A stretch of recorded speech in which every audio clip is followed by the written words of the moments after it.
I spoke to the man of the hour, the European Commissioner for Migration, Magnus Brunner, in exclusive comments to Euronews. I put to him, the first question that I asked him was about this division. I asked whether migration was a problem or an opportunity for Europe.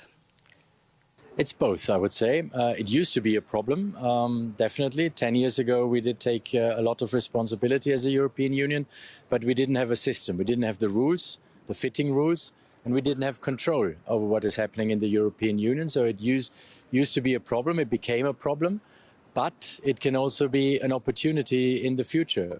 If we have control, if we manage to fight the illegal migration, then there is room. Can you explain how the Migration and Asylum Pact gives the control back to the 27 EU member states?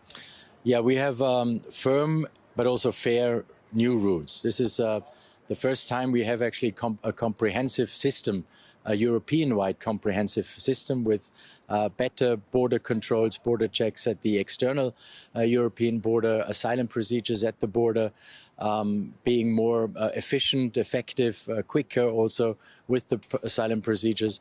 So it's a whole set of new rules, of reforms also.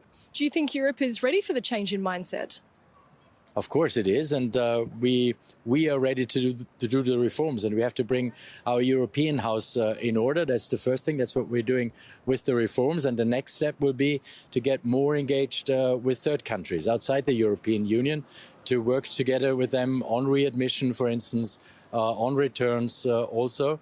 And that's where we have to put the leverage we have as a European Union on the table, always together with migration, be it visa policy, be it trade policy. And if we look at the most up-to-date data from the European Commission, only 29% of individuals that were ordered by the courts to go back to their country of origin were actually deported. Is the EU Migration and Asylum Pact the silver bullet that will fix this? It's not about the Asylum Pact, actually. That's about the return regulation. And the return regulation will improve the situation, of course, as well, because, as you said, it's just not acceptable. It's only one out of four at the moment who have no right to stay in the European Union are being returned. So that's why we have the return regulation. That was a missing piece from the pact, actually. Pope Leo is visiting the Canary Islands. This is a major Spanish migration hotspot. He received a standing ovation from the Spanish Parliament earlier this week, calling for love and dignity for some of the most fragile individuals. Do you think that the views of the Pope in terms of migration are compatible with Brussels? Definitely, yes, I would say. I had the chance to meet the Pope myself some months ago, and I had a conversation with him exactly on that topic. And yes, of course, I mean, human dignity, international law, this is all in the center also of the reforms. We're not negotiating about these facts.